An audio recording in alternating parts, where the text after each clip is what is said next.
सब लिखेगा, उत्तर लिखेगा। सवाल है प्रत्यावर्ती विद्युत धारा किसे कहते हैं, लिखें।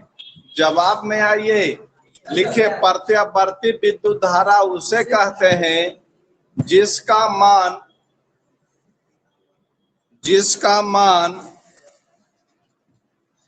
समय के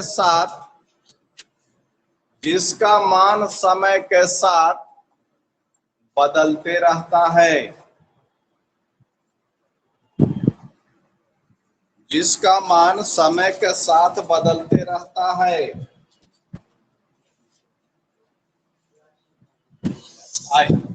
अब देखिए कैसे मान इसका बदलता है, ये भी आपको देखते चलना है।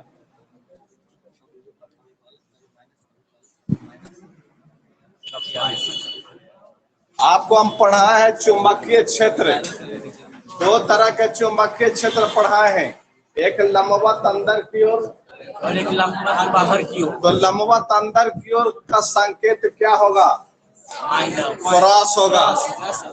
दूसरा हमने पढ़ाया लंबवत बाहर की ओर डॉट होगा। तो हम बनाने जा रहे हैं।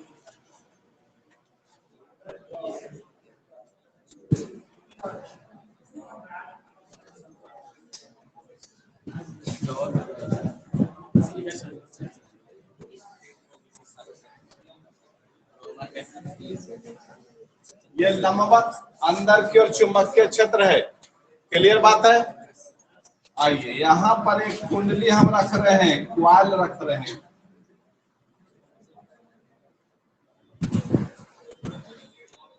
ये जो है कुंडली है,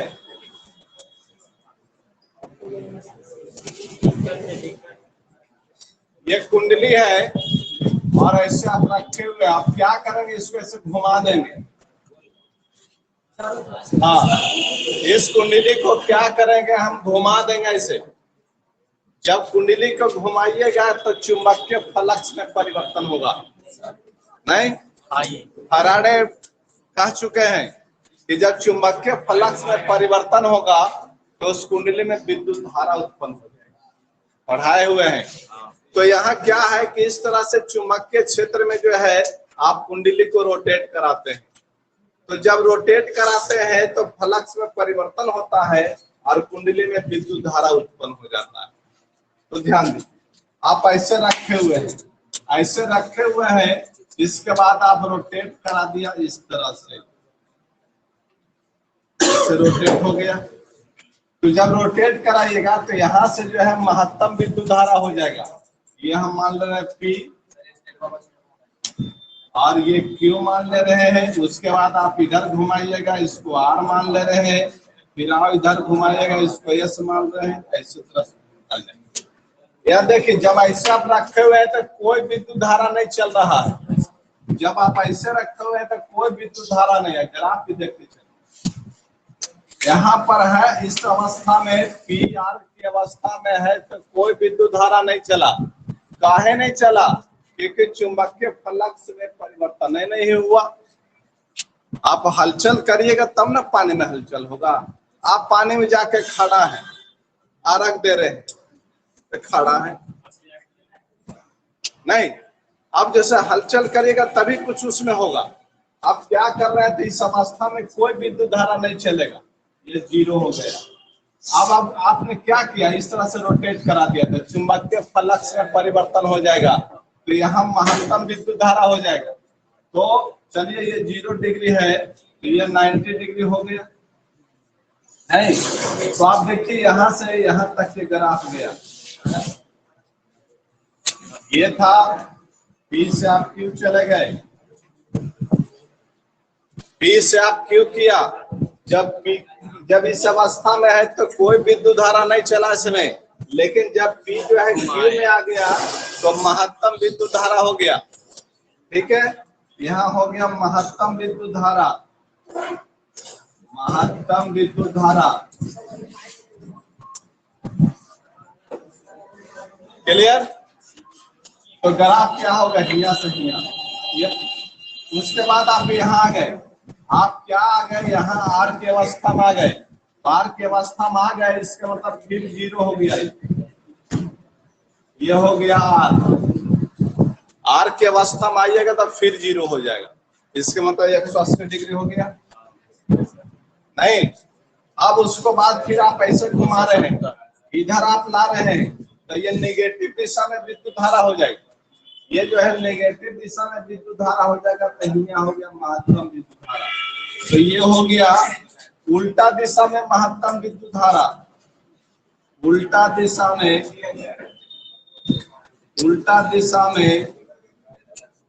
महत्तम विद्युत धारा, महत्तम विद्युत धारा। क्लियर?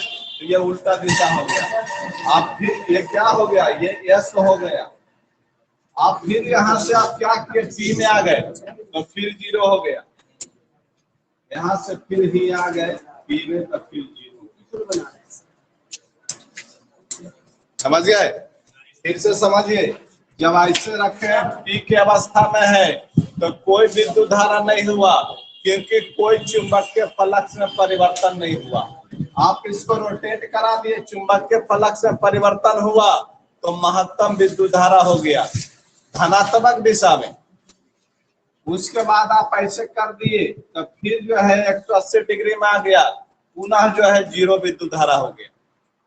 फिर आप ऐसे घुमाए, देखिए उल्टा दिशा में आ गया, ये फिर महत्तम विद्युत धारा हो जाएगा, लेकिन दिशा उल्टा होगा, ये नेगेटिव में चला जाएगा। उसके बाद फिर आप ऐसे ले आए तो फिर जीरो हो गया। तो इस तरह से जीरो महत्तम होते रहता है, मतलब मान इसका बदलते रहता है। और जब मान बदलता है तब बहुत कस के चुटिया नियन काटता है, समझे? बहुत कस के चुट्टी काटेगा। जब मान बदल रहा है तो कस के करंट मारेगा, झटका मारेगा। लेकिन मान नहीं बदलेगा, एक समान रहेगा तो वो करंट नहीं मारेगा। जैसे डीसी करंट, हम कह रहे 5 एम्पियर का एसी करंट ले लें, आप 5 एम्पियर का डीसी करंट ले लेंगे तो कौन खतरनाक है? एसी। डीसी खतरनाक नहीं है, इसलिए कि वो कांस्टेंट है, उसका मान समय के साथ नहीं बदलता है। ध्यान से क्लास सुनिए, इसमें ऑब्जेक्टिव भी बहुत आता है और आप जानिएगा, लेकिन कंफ्यूज होइएगा। तो यहाँ यही बात है। इसका फिगर पढ़िए, इसको लिखेंगे, क्या स्टैंडवा से? अच्छा ठीक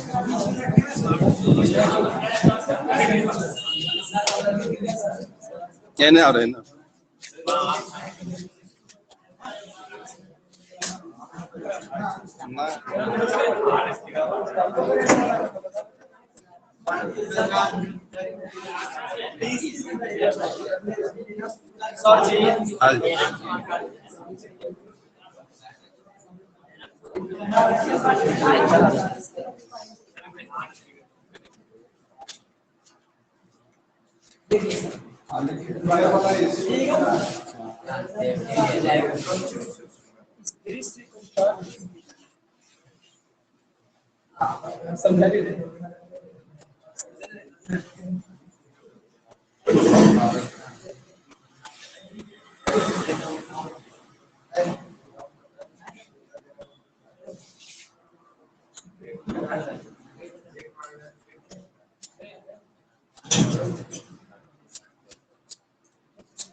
देख तो सही करी तो आ रहा है। हाँ, अरे 2 बच्चा को जो तबियत खराब है यार।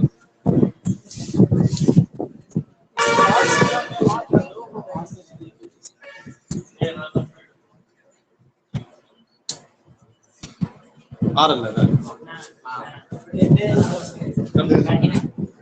सही कर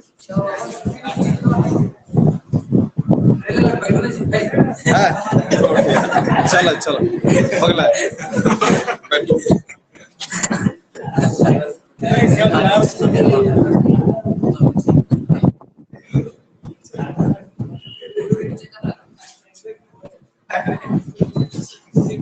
अरे हाथ बाटा ना चल चल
हो गया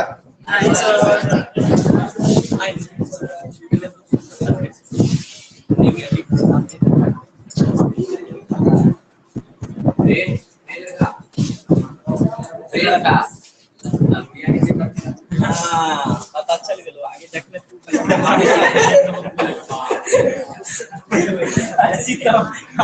बोला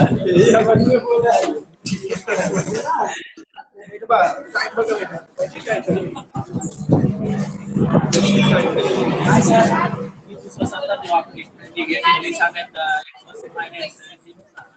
टाइम ये 0 डिग्री में कोई विद्युत धारा 90 में आता 180 0 270 में उल्टा दिशा फिर 0 कुछ उस टाइम पे 270 ना सर हो गया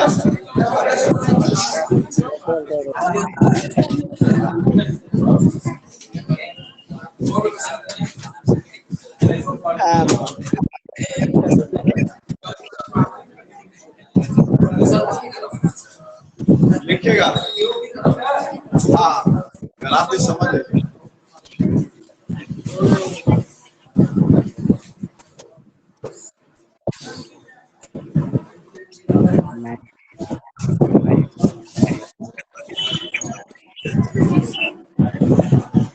लिखेगा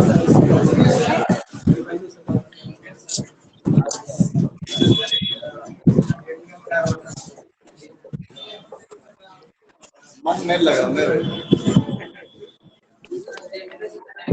अरे इनने पीछे मेरे तो इनने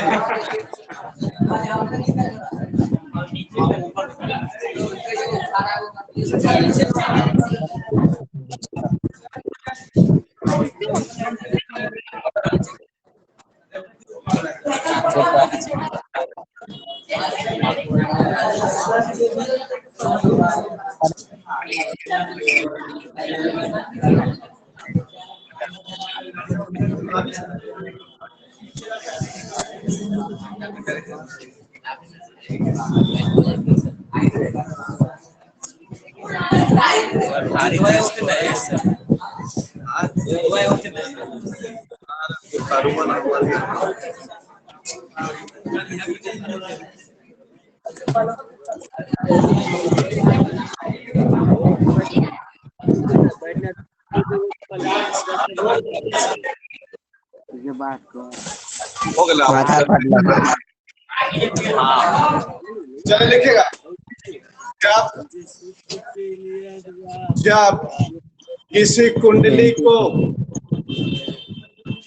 जब किसी कुंडली को एक समान लंबवत चुंबकीय क्षेत्र में जब किसी कुंडली को एक समान लंबवत चुंबकीय क्षेत्र में घूर्णन कराया जाता है। जब किसी कुंडली को एक समान लंबवत चुंबकीय क्षेत्र में घूर्णन कराया जाता है तो उस कुंडली में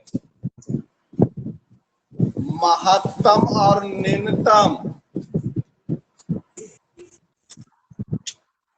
विद्युत धारा उत्पन्न होता है। महत्तम और न्यूनतम विद्युत धारा उत्पन्न होता है।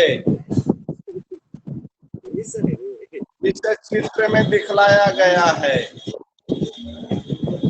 जिसे चित्र में दिखलाया गया है। महत्तम और न्यूनतम विद्युत धारा उत्पन्न होता है। जिसे चित्र में दिखलाया गया है।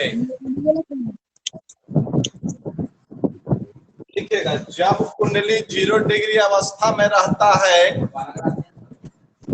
देख लीजिए किसी के बारे में तो लिखना है, कोई जरूरी नहीं है। जब कुंडली 0 डिग्री अवस्था में रहता है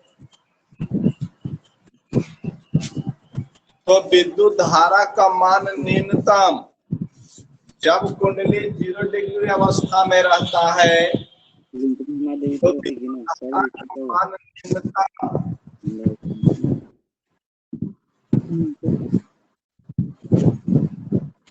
होता है।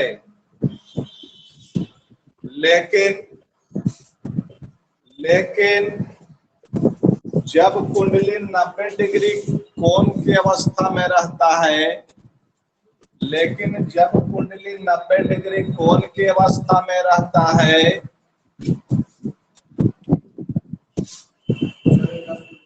लेकिन जब कुंडली 90 डिग्री कोण की अवस्था में रहता है तो चुंबकीय फ्लक्स में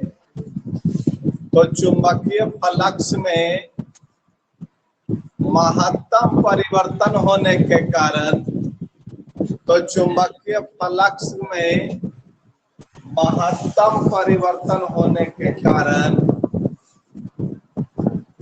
महत्तम विद्युत धारा प्राप्त होता है। तो चुंबकीय फ्लक्स में महत्तम परिवर्तन होने के कारण महत्तम विद्युत धारा प्राप्त होता है। लेकिन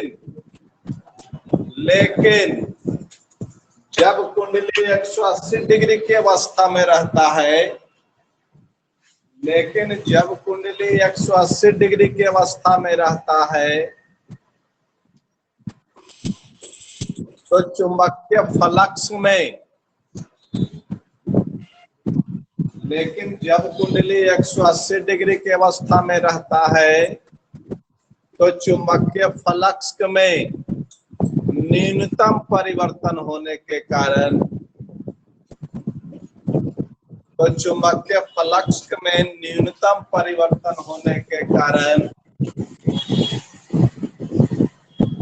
विद्युत धारा न्यूनतम हो जाता है। विद्युत धारा न्यूनतम हो जाता है। न्यूनतम चुंबकीय फ्लक्स में न्यूनतम परिवर्तन होने के कारण विद्युत धारा न्यूनतम हो जाता है। ठीक इसी प्रकार जब कुंडली 270 डिग्री की अवस्था में रहता है, ठीक इसी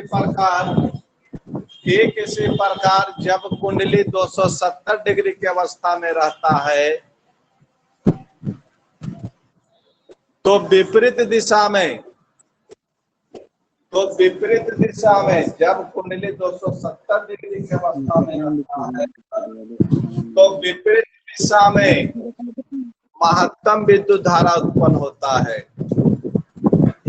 दिशा में महत्तम विद्युत धारा उत्पन्न होता है, जिसका ग्राफ इस प्रकार है। इसका ग्राफ इस प्रकार होता है। ये ग्राफ कोई बात नहीं, फिर बनाते हैं। इसका ग्राफ इस प्रकार होता है, घेरा बना दीजिए नीचे में। क्लियर हो गया? तथा इसका समीकरण इसी में लिख लीजिए, ग्राफ इस प्रकार होता है तथा इसका समीकरण, तथा इसका समीकरण y बराबर a sin ओमेगा t होता है। y A बराबर into sin sir. t होता है।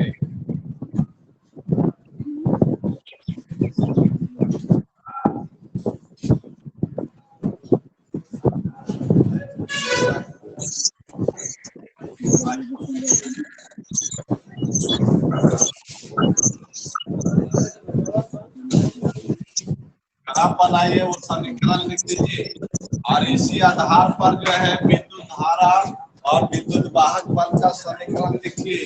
आप देखिएगा, इसलिए I बराबर क्या हो जाएगा, यहाँ हो जाएगा I0 sin ओमेगा t। ध्यान दीजिए, ये क्या है, ये है महत्तम है, महत्तम आयाम। तो यहाँ भी वही चीज है, यहाँ देखिएगा I है I0 sin ओमेगा t, समीकरण उसी के रूप में है ना। अब देखिए कौन क्या है ये समझिए। यहाँ I जो है क्षणिक विद्युत धारा है, क्षणिक विद्युत धारा, और यहाँ I0 जो है महत्तम।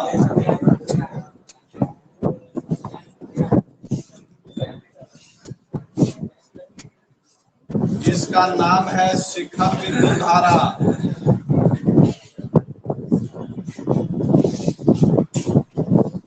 इसका दूसरा नाम है शिखर विद्युत धारा। बढ़ाएंगे आगे जस्ट अगले। उसी तरह से EMF का भी होगा, E बराबर E0 sin ओमेगा t। जहाँ विद्युत धारा है वहाँ विद्युत वाहक बल हो जाएगा, है ना। ये हो जाएगा क्षणिक विद्युत वाहक बल, क्षणिक विद्युत वाहक बल। और ये E0 होगा शिखर विद्युत वाहक बल, शिखर विद्युत वाहक बल।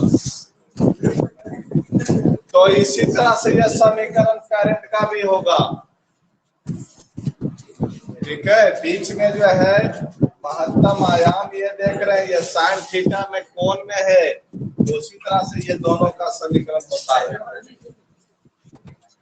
तो जिसका ग्राफ ऐसा होगा उसका समीकरण ऐसा होगा। इसको जया वक्र कहते हैं, इसके मतलब इसको जया समीकरण भी कहते हैं।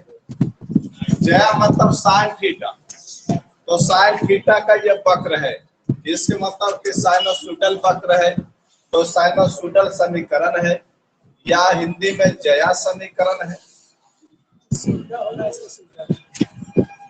थोड़ा ध्यान दीजिए, घर में भी रिवाइज करिए, ठीक है सर।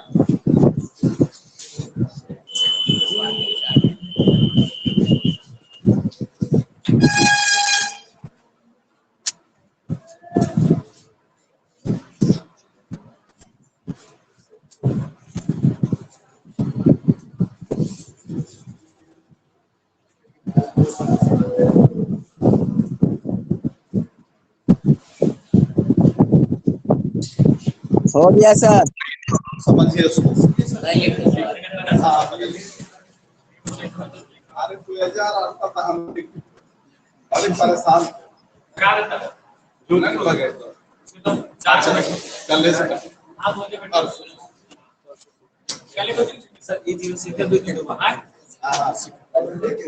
कल तबार है पढ़ ताजो ऑनलाइन सर, ऑनलाइन पढ़ेंगे, ऑनलाइन। क्या तो कल पढ़ाए कल पढ़ाए कल पढ़ाए कल हाँ? 8 से 9 कल पढ़ाए 8 से 9 8 से 9 सर। कल पढ़ाए सर छुट्टी रह दीजिए कल लेता संभार के ना छुट्टी दीजिए। थोड़ा सा समझिए गप नहीं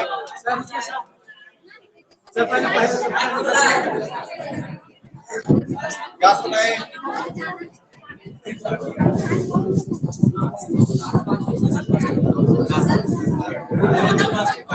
चलिए देखिएगा देखिएगा ध्यान दीजिए आप कुंडली ऐसे रखे हुए थे तो विद्युत धारा नहीं चल रहा था। इसके बाद आप ऐसे किए महत्तम हो गया, उसके बाद ऐसे किए तो 0 हो गया, अब फिर जो है महत्तम हो गया, अब फिर 0 हो गया। अब सोचिए कि एक कंप्लीट चक्कर किया तो विद्युत धारा 0, तो कोई काम का नहीं रहा, कोई काम का नहीं रहा। अरे एक पूर्ण चक्कर में कोई विद्युत धारा नहीं मिला। ध्यान दीजिए यहाँ से अगला सवाल क्या रहा है, कहाँ आ रहा है, ये भी एक फीलिंग्स होनी चाहिए। हम कह रहे ऐसे था तो विद्युत धारा नहीं चला, आप ऐसे कर दिया तो विद्युत धारा आ गया, ऐसे कर दिया विद्युत धारा खत्म हो गया, और ऐसे किया विद्युत धारा आ गया, अब फिर 0। तो एक पूर्ण चक्कर में हमको विद्युत धारा तो 0 हो गया। तो जब एक पूर्ण चक्कर में 0 हो गया तो विद्युत धारा हमको नहीं मिलेगा, तो क्या करना होगा, आधा चक्कर में बात करना होगा, औसत की बात करनी होगी। जहां मान बदल बदल करके 0 हो जाए तो वहां औसत की बात करनी होगी। तो हम क्या करेंगे, औसत विद्युत धारा निकालेंगे। आप पूर्ण चक्कर में नहीं, आधा चक्कर में, क्या है कि पूर्ण चक्कर में 0 हो जा रहा है, तो हम क्या करेंगे कि आधा चक्कर में हम बात करेंगे। क्लियर? तो सवाल लिखेगा, प्रत्यावर्ती विद्युत धारा से, प्रत्यावर्ती विद्युत धारा से, सवाल लिखे, प्रत्यावर्ती विद्युत धारा से औसत विद्युत धारा, प्रत्यावर्ती विद्युत धारा से औसत विद्युत धारा का सूत्र प्राप्त करें। प्रत्यावर्ती विद्युत धारा से औसत विद्युत धारा का सूत्र प्राप्त करें। ये औसत हम क्यों निकाल रहे हैं भाई, औसत क्यों कर रहे हैं? औसत का मतलब नियत मान होता है। औसत का मतलब फिर समझिए, एक हर एक माल का दुकान था और 50 को सामान था 20-20 रुपया का। मालिक चला गया कहीं, तो एक पोटा था, चेला था, तो चेलवा क्या किया कि 50 को सामान था और 20-20 रुपया का, तुम्हारे 1000 का सामान था। और वो चेलवा क्या किया, जो ओकरा एगो दोस्त आ गया तो कितना दियो रे, अरे देना जे मन करा यार, 5 रुपया दिया, 20 रुपया का सामान, वह वही लूट लिया। उसके बाद एगो आया मारुति सुतरा, उससे 40 रुपया ले लिया। एगो भिख मांगा आया, उसको मंगनी में दे दिया। ऐसे जो सामान रद्द कर दिया। अब उसके बाद जो है उसके पास जो है 1200 रुपया आ गया। सोच लीजिए, तो दाम तो बदल दिया। तो जहां मान वेरिएबल हो जाता है, हाँ हर एक माल तो हुआ नहीं, अब मालिक ने साया सामान रे बेच दिए मालिक, तो कैसे बेचा रहे आप बताइए। अब वो कैसे सामान बेचा, या तो दाम में बदल दिया। तो अब क्या करेगा, औसत निकालेगा। सीखिए, औसत निकालेगा। कैसे निकालेगा भाई, 1200 बटा 50 सामान था ना, ये कट गया कितना 60 5 दूनी 10 मतलब 24 रुपया। तो 24 रुपया हर एक सामान का दाम हुआ। तो एक समान दाम है कि अलग अलग है? एक समान दाम है। अभी आपको हमने कहा कि एसी करंट जो है 5 एम्पियर का एसी करंट खतरनाक है 5 एम्पियर के डीसी करंट से। का है तो डीसी करंट का मान नहीं बदलता है, एसी करंट का मान बदलता है। तो हमको औसत निकालना है, माने खतरनाक ना हो। एसी करंट से प्रत्यावर्ती विद्युत धारा से हमको औसत विद्युत धारा निकालना, माने कांस्टेंट विद्युत धारा निकालना। बात समझ गए? और प्रत्यावर्ती विद्युत धारा हम देख रहे थे कि एक कंप्लीट चक्कर में 0 हो रहा था। तो हम क्या करेंगे, जहां मान बदल बदल करके हो रहा हो और हमको मान चाहिए, औसत करना होगा और औसत मान वो कांस्टेंट मान होगा। क्लियर? तो अगला सवाल वही है। हो गए टाइम है। तो कल पढ़ाई पढ़ने आई नहीं, टाइम बदलेगा नहीं। हम 1 मिनट, टाइम चेंज नहीं होगा। बोलिए। तो कल क्लास बंद, कल बंद और परसों क्लास है। टाइम चेंज कल बंद रहेगा सर? वाह वाह, तनी मनी देख ली के केले पड़े जे ऐसा रे इतने सब आए। आओ सब सर। हाँ बाय बाय।